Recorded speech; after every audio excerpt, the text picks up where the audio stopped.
Hello again, you join me in my property where this Toasty maker has started tripping up my electricity. So we have a little look inside. You can see it is used. Bits of crap all over it. But we're going to get our tester out. We're going to start testing this to see what is occurring. So we can test this plug and see what's going on inside here. So we've got McLovin here to give us a hand today. We're on continuity. Going to get our probe on to our earth conductor and our line.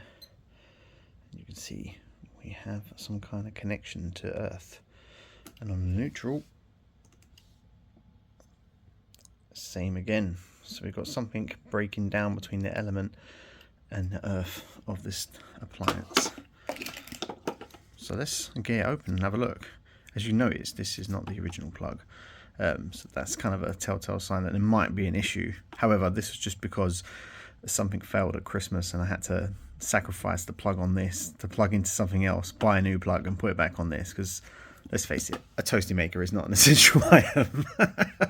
So inside most homes you have appliances with heating elements. These are the things that often cause tripping issues. So you have something like an iron, a kettle, a toaster, one of these, hair straighteners, that sort of thing. Not that I have much experience with hair straighteners, but normally with these sort of food appliances, it's where food gets in. So on an old toaster, like a current or something like that can get stuck inside and get between the element and the casing and cause tripping issues. But this looks quite clean in all honesty. So I don't know what is causing it to trip, but I'm going to open this up and see if I can see anything underneath that's got in and is shorting out the casing. Get it stripped down. I haven't got the right size posi, but we're just going to go for it. Okay, we've got her apart, and what I noticed is a drop of water come out of it when I was opening it, and here's our heating element, but can you see how much moisture's in here? Now I have a feeling that when I had to go out with my missus and I'm cleaning this, she's took it literally and has gone to town with a wet sponge on this. Can you see all the water? Now that is definitely a reason why it would be shorting. Oh dear. Right, I'm going to get some tissue and dry this bad boy up and see if we can get rid of this short. But it's a lot of moisture. Okay, I've just I thought I'd put the tester back on. The reading has gone. So it's not saying the fault's cleared, but obviously taking it apart, maybe the element's not touching and shorting across with water. Need to look inside the other side as well. But if I put this on insulation resistance, so I'm going to go across here, give it a zap. My button's breaking on it, and we're clear. So I say clear, that's 9 million ohms. It's quite a high reading. So I'm going to get this dried up and see if we can get it back together and get it working. But it is absolutely soaking in here. Here's our little element. You can see it's absolutely soaking underneath here. Can't get the staff these days. It does say do not immerse in water. I don't think it was immersed in water in all honesty. But I'm not saying I'm going to get this working, but just imagine if you were cooking greasy stuff. You know, you've had an extra cheesy toasty, and all of that stuff's coming through here, and you're not cleaning it. You need to like clean it as in dab it, not soak it. Then some of that can come down and short between the element itself and the casing, which is earthed. So you can see our earthing point here, and then that's our element going round here. But if these have got contact between them, then it's going to turn off our RCD. So an RCD works on balance, so what comes in on the line conductor should come back. But if it's leaking, I think that's the line actually, but if it's leaking somewhere to the casing, then there's an imbalance which causes our RCD to trip. There's our earth connection there. Anyway, I'm going to carry on getting this dry. That's our neons at the top, so this is telling you when it's heating and when it's up to temperature, which are linked to the thermal cutout here. But this insulator is actually sopping wet. That is just unreal. So I'm gonna have to put that in an airing cupboard or something for quite a while. So yeah, I'll have to come back to this repair. Gave it a dry on my balcony and hope it doesn't blow off. Oh, what a glorious day.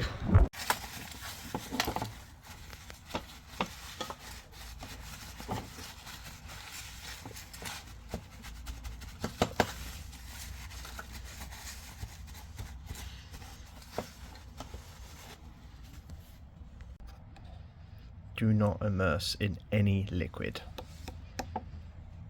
The next day. Right, it's the next day, and the fluff is kind of dry. You see how it's kind of frayed and this bit's broke off? Yeah, I thought if I throw it in a tumble dryer for a couple of minutes, that might speed it up. Woo-wee! Was I wrong? Just made it start splitting and fraying. So, but yeah, it's more or less dry. Also, once it's in there and on, this will be getting very warm. So I'm hoping it will dry out too. But yeah, it's dry to the touch, no moisture in there. So I'm going to put this back in here, put it all back together, and we can test it, see, well, test it with the tester, see if it's all good, and then plug it in. Right, we're back together, and don't watch it yet. I somehow broke this off. I don't know how I've done it, but I broke it. But it still works, look, it shuts. Well, I say it still works, I ain't tested it yet, but it shuts, right? You just got to, you know, like leave a book on it or something. But anyways, here we go. I've got McLovin. So we're going to go on our line earth. Line. Right. Insulation. It's there. Nice. 19 mega ohms. And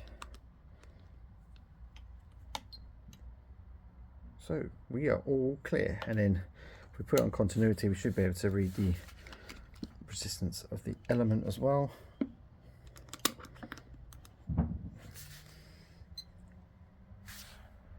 Nice. Right, I think that is safe enough to plug in. Shut up, McLovin. So yeah, I'm going to get this plugged in and see if it'll get up to temperature. Stop interrupting me.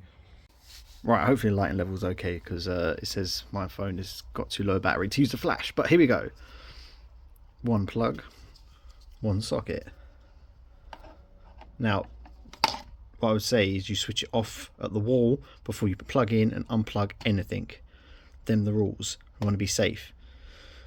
Unfortunately, this extension lead is behind this small cupboard, so we'll just ignore that for a minute. Anyway, let's get it plugged in. Ooh-wee! We have power. Now, I should probably make a toasty, but like I've got dinner in a minute, so I should probably I'm going to ruin my appetite. But it just shows that you should never wash a toasty maker. But the fault is clear. But you can understand that items like this, where you've got the heating element, I mean these plates, they're underneath there, but you imagine all the cooking juice and different bits and bobs can go inside and then track across and short to the element, and that's normally what trips out an RCD. It's just silly things like that. But we've got it working and it is heating up. I don't know if you can see any heat, but you know, like just imagine this, I'm going but yeah, a fault found. I mean, it turned out my missus just washed it, but it could have been anything, and that's the important bit. Okay, that is fully heated up, and although it can't have a catch, you can see, so this tells you when it's up to temperature. So we fixed it. Saved yourself about, what, £20? I don't know how much this cost, but it saved us a bit of money.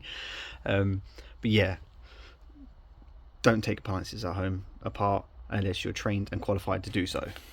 Right, hopefully you got something from that. Now I just want to state as well that this is not a how-to or anything like that for you to start stripping down things. This is just me taking apart something that was at fault, so we can go through it together. What was the matter with it? And it's also just to highlight the importance of RCDs. If you ain't got an RCD in your home protecting you, that additional protection, something like this where it had a fault to the casing, potentially, I mean the MCB should have operated, but it's a safety device that you definitely should have in your home. Anyway, hope you enjoyed that one. I'll catch you in the next one.